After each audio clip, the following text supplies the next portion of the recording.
welcome to Interfaith Inspirations. 2022 is being celebrated as Year of Stories in Scotland, and we at Interfaith Scotland would like to share stories of people of all beliefs across Scotland. Through the year, we will be posting interviews that I, your host Aparna, will be having with different people. They will be invited to share the story of their faith journey and what inspired them to become involved in interfaith. Subscribe to our YouTube channel to get notified of upcoming videos, and I hope you enjoy all of them. Thank you. For our first episode in the series, I'm going to be talking with Bethany and David from TruThink. TruThink is an online interfaith platform that they started at St. Andrews University. At Interfaith Scotland, youth engagement is one of my remits, so I was very fascinated by the work that they were doing. I met them, online in 2020 and invited them to co-host an event with me for Scottish Interfaith Week. We put together a panel of young people from different faiths, and Bethany and David moderated the discussion. The event was a big success, so when I thought of doing a YouTube series featuring stories of faith journeys, I wanted them to be featured first. I'm now going to hand over to Bethany so that she can introduce herself, and then over to David. Fab. Yeah, Perna, thanks so much as well for having us and letting us share a bit about our stories and TruThink as well. So a bit about me, I currently live in London and I'm a civil servant. Prior to this, I lived in Scotland in St. Andrews, which is how David and I know each other, and I was there for 5 years studying. During this time, David and I started a radio show called TruThink, which is what we're going to talk a bit more about later on. And I think that partially came out of my faith as a Christian, and David's as well, and that's kind of how we know each other. But as part of that, we wanted to start a platform where we chatted with people of different faiths and heard their opinions and their ideas and things, because I think I was personally struck by how much of what I do is influenced by my own faith, and I think you can kind of get trapped in a bit of a bubble there and not really hear about the different opinions and how fundamental other people's faiths can be to them as well. Yeah, and I think we'll say a bit more later on about how we started TruThink, why we started TruThink, and what kind of having these conversations looked like. And I'll pass on to David now for him to tell us a bit about himself as well. Yeah, thanks, Bethany. I'm David. I'm doing a master's in theology and religion at the University of Birmingham. I was an undergrad with Bethany at St. Andrews, yes, which is how we know each other. And I have a similar background as well. So I'm from a Christian evangelical background, which I'm very thankful for. But getting to St. Andrews, I realized how narrow that tradition can be sometimes. And I think me and Bethany both realized we wanted to engage with those outside of our tradition who think differently, not just to challenge how we think, but so that we can understand other people better. So that's kind of the context for TruThink and my faith. Okay. Hello, thank you, Bethany and David, for agreeing to do this, first of all. And you've mentioned about TruThink that you started at the university. And so I'm going to ask you guys to tell a little bit more about what TruThink is for our audience. And you also mentioned that it was a radio show. So I should mention here that that was actually what first attracted me about TruThink, that when I heard about you guys and looked into what you do, saw that it was in an audio, the dialogue in an audio form, engagement, interfaith engagement in an audio form, that was something really unique that I'd not come across before. So if you could highlight a little bit about how it came and how you guys started with that. Bethany, why don't you? Yeah, sure. It actually started, the start of it was quite random. David and I were just hanging out and he mentioned that he was quite keen to start a radio show, and I said that's something I thought about as well. And then we were like, oh, maybe we could do a radio show together. What would we do about? And I think David had had this idea before me to chat to people of different faiths, and I think this just kind of came out of a place of curiosity, and it was quite a fun conversation we had at the time when we were thinking about what we did the radio show on. But the idea was kind of to go in to the space, i.e. the radio show, and ask people about their different beliefs, but then also ask them more about how that influenced different cultural and social aspects of their lives. So we've done episodes on gender and sexuality and justice, and there's lots of ways in which faith can influence your life. So that was kind of the initial idea, was just going in and having these chats, and a radio show is quite a nice way to do it because you can just have quite natural conversations. David, do you want to say more? Yeah, no, I think that's great. I think, yeah, like you said, it was really just an excuse to have really interesting conversations with people that we didn't chat to very often. And so Bethany was very good at having a very wide and diverse group of friends that she could kind of bring in as guests on the show. And so I was kind of just there just to have fun, really, and just to try and think of topics that we could chat about. And like Bethany said, yeah, we wanted to chat about social and cultural topics that people cared about, and looking at these topics from different religious perspectives. And so these included conversations of meaning and purpose, and sex and gender. Those are the first two topics that we tackled in the first semester. And that was a lot of fun. I think in hindsight, we might have bitten off more than we can chew, because we would just have one of our friends on who would represent Shia Islam or Orthodox Judaism, and we basically asked them to explain their tradition's perspective on this issue in 50 minutes, which was, I think, a pretty brutal thing to ask someone to do in hindsight.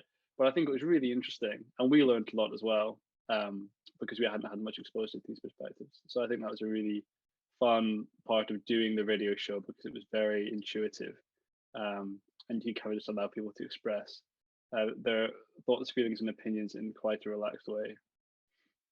Yeah, and it's funny you say that, actually, because we really were time constrained. Our first question usually would be asking someone to kind of give a summary of their faith almost, which you cannot do in 5 minutes, but we tried.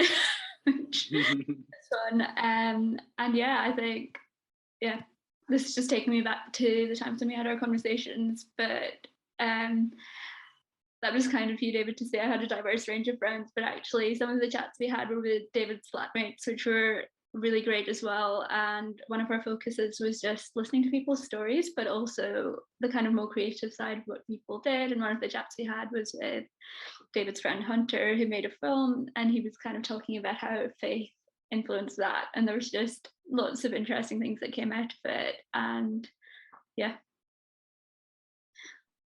But yeah, what you said about asking a person to describe their faith in the first 5 minutes, but you know what, I actually like that, because you may ask 10 people of the same faith that particular question, and you'll end up getting 10 different answers. I mean, myself, I've been asked about Hinduism from so many different people. I don't think I've had that same consistent answer each time. I've probably go back and think about it. They varied quite a bit each time, but because it's so much to talk about in such a short time, I agree. So that's such a lot of variety that you've got there. And you've also got a lot of, when people look up your website, they've got a lot of articles and things as well. You said it was mostly your friends and things, but did people approach you as well? Like once you got a little bit of fame, people started, once your social media platforms and everything was established, did people approach you as well with saying, oh, I have this really nice thought, I read this opinion piece or something, and I would like to write an article about it? Or even like on the podcast, did somebody ask to be, a guest on your podcast? Has that ever happened? Or how was that like? I think in the beginning, we were kind of just trying to get as many people to contribute as possible. We were trying to kind of scrounge basically and make sure that we had a kind of consistent article every week and a consistent guest.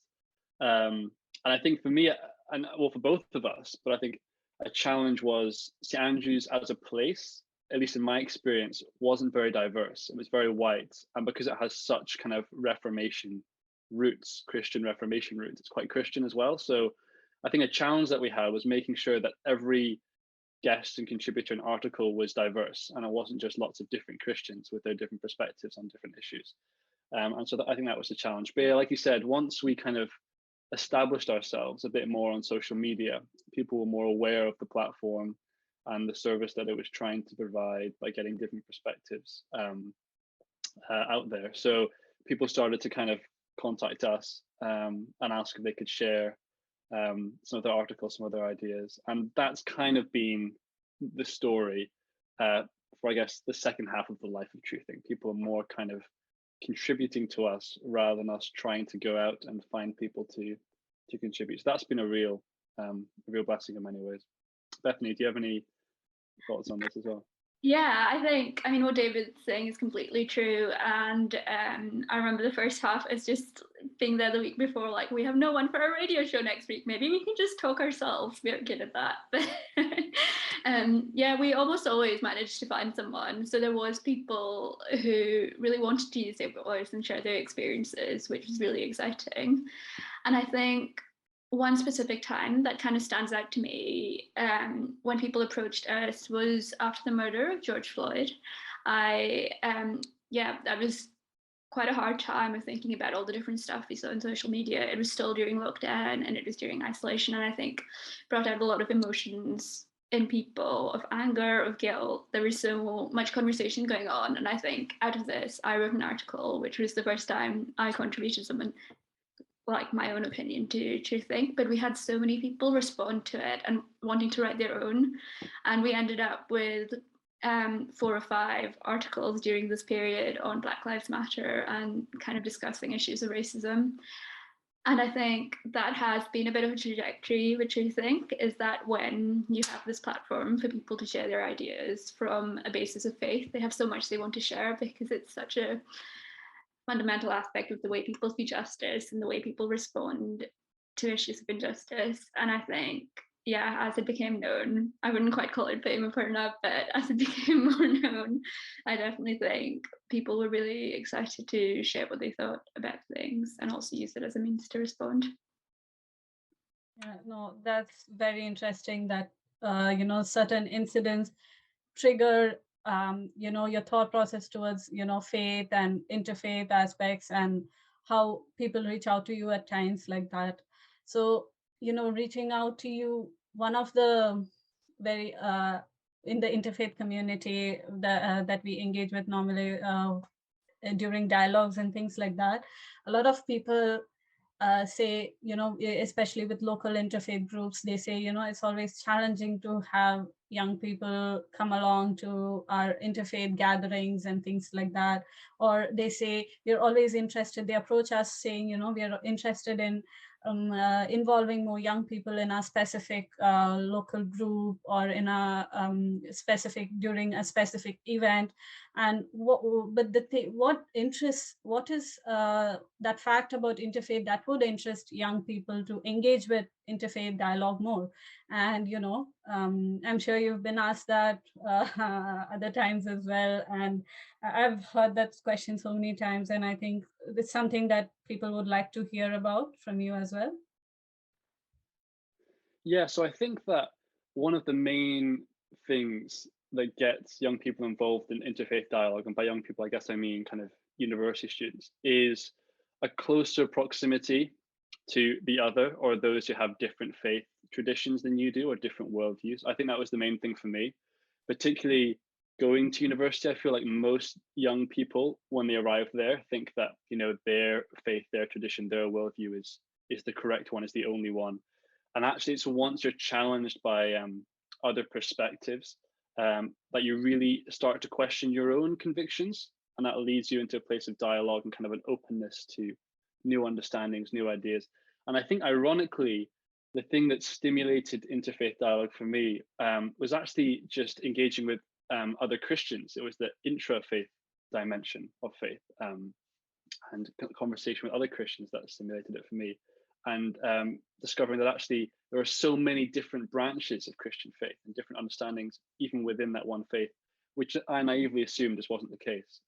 So I think actually the main thing is just a closer connection with those who are different. Yeah, I think quite similarly to David, I think there is an element of interfaith dialogue that's just kind of based on discussion rather than debate, and you go in curious with questions and are kind of meeting with other people who are willing to have these conversations about difficult questions about faith and why they think certain things. And I think, yeah, and I think, like David mentioned, some of the differences interfaith. One of the things I found from our conversations was how many similarities there were between faiths, and that sometimes you could agree on ideas of justice, or quite often actually you'd agree with ideas of justice or hope or things along those lines, with people of different faiths as much as you would, or sometimes even more than you would, with people of your own faith. And I think kind of understanding where that came from for other people when it's rooted in kind of different ancient texts and different understandings kind of gives you more of an idea of history as well, and how people have evolved in their thinking. And it's, yeah, just super interesting. It's a super interesting space to be in, I think. Oh, that's quite right. I mean, when I think of an interfaith dialogue, it's like a safe space where I can ask questions without judgment, and it's a and similarities is something that I have discovered a lot of when I attend these dialogues. So thank you so much, David and Bethany, for agreeing to do this with me. This is the first episode, and I really wanted to,